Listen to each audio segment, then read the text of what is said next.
We're at the midpoint of yet another Fortnite season, guys. That means we've all started to look forward at what the next season of the game might bring. You know, Fortnite has made some fantastic changes in Season 5, but that doesn't mean that things can't improve even further, right?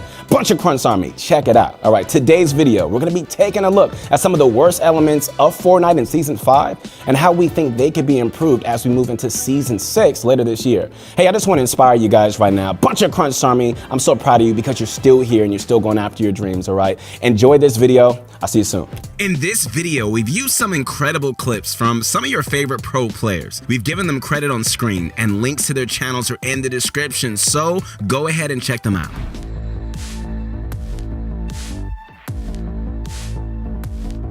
Okay, so depending on who you ask, you're gonna hear some pretty different things about the current meta of Fortnite, all right? Especially when it comes to the shotguns. If there's one thing that we can all agree on, is that the shotgun meta at the moment is actually pretty balanced. The charge, the tac, and even the lever action all fulfill very different roles in the meta. But if there's one thing that the shotgun poll that we ran a while ago on our community page shows this, it's like almost everybody wants the pump shotgun back. In almost everyone's eyes, the pump meta was one of the most fun and the most skillful metas for like a lot of reasons. The pump action shotgun had the ability to lay down insane amounts of damage if you were able to land your headshots, rewarding people with good aim massively to the degree that you can end up even clutching up against multiple people spraying at you at the same time. None of the current shotguns really allow you to do that. So the tac shotgun fires fast, but its damage output can be inconsistent. The charge shotgun lays the damage down, but you need to charge it up, so the fire rate is just unbearably slow. The lever action strikes good middle ground, but let's be honest, it just feels like a weaker pump and doesn't really quite scratch that high damage itch in the same way. Basically, like, we want the pump to come back in Season 6, and we want it back for good. Okay, but if the pump is going to come back, you're going to need to know how to use it properly, right? Learn how to use every weapon right at ProGuides.com. Now with our 20% off offer on our coaching courses and master classes. I also want to say this, man, from my motivational moment, that you guys gotta, keep focus. So many distractions come in our lives, and I know we have so many pressures, from our family, pressures from school or work or whatever it is, but, you have to stay focused. You have to have goals, and don't turn away from those goals. Have your goal, of how you're gonna get better every single day, and that's how you're gonna take it to the next level in your life. You can do it. You can do it. Come on.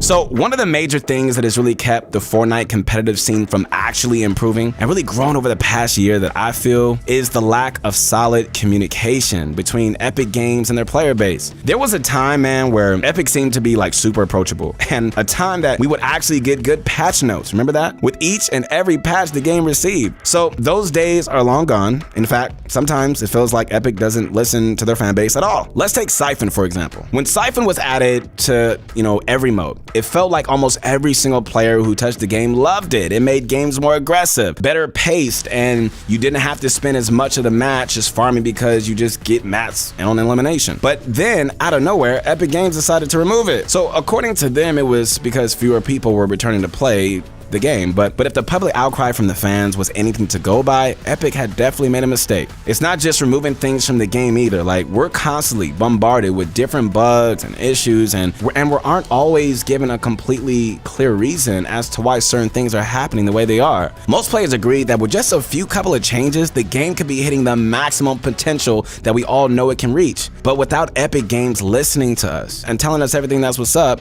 that's never going to happen. Maybe Season 6 will be the turning point. Maybe we're gonna start getting patch notes again, and maybe Epic will start being more open about, what the changes they're gonna make are.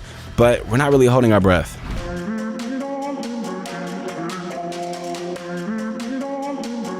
So if we're talking about changes that could specifically benefit the competitive Fortnite community, then one of the things that we think could be seriously beneficial to help and foster a better competitive environment, specifically in Arena, would be some actual incentives. At the moment, like, the only reason you could even bother ranking up in Arena is to be able to enter tournaments at the different divisions and, just play against better overall players. That's not how things work in most of other games with a competitive ladder. In most games, all right, players get some sort of reward for doing well in a competitive season, and it would be really nice to see Fortnite adopt something like that. Like, all right, let's take League of Legends as our example. In League, if you manage to get a gold or above, you get a special skin. You get a profile picture and loading banner to show off the rank that you got in the previous season. This causes a lot lot of people to grind as hard as they can to get above the goal, just so that they can just show off their skills with their fancy exclusive cosmetics. So by giving people an actual incentive to play arena mode like this, you're gonna end up getting more and more people playing the mode in general. Not only would this give players faster queue times and better players to fight, but it would also end up encouraging people to rise up that might never have the encouragement to do before. And it could directly lead to more pros finding their feet in the world of Fortnite. All right, guys, so on the subject of pros finding their feet, as players are constantly trying to improve, all right, what's one thing that you would do to change the game that would help you out? Let us know down in the comments. And also, what's one thing in real life that you want to change about yourself? All right, well, let's get back into the video.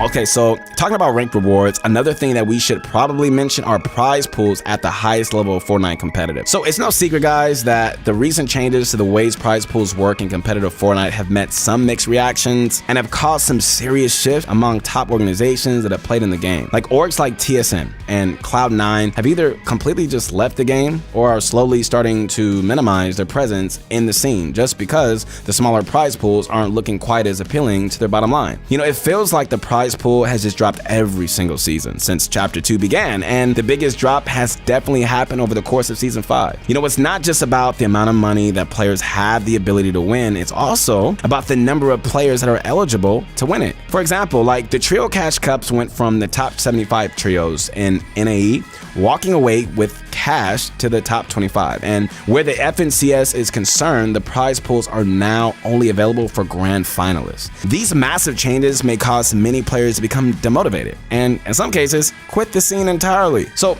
back in the days of the World Cup and the very first trios FNCS, players were given ludicrous amounts of money, not even for just winning outright, but for just qualifying tournaments like the semifinals. Now, of course, we don't want every event to suddenly become the World Cup, but in the very first trios FNCS, players were given money, man, for placing in the top 250 of the semifinals alone, and now the prize pools are relegated just to the grand finalists. So you can already tell how much this is really impacting players. Pros are just starting to air their annoyance at the changes, and your average semi-pro now is really going to be out of luck when it comes to making bank off of Fortnite tournaments. It would be nice to hope that in Season 6, our prize pool is going to resemble what we had 2 years ago, giving everybody, has a chance to make their dreams come true. But the fact of the matter is, unfortunately, it's pretty unlikely.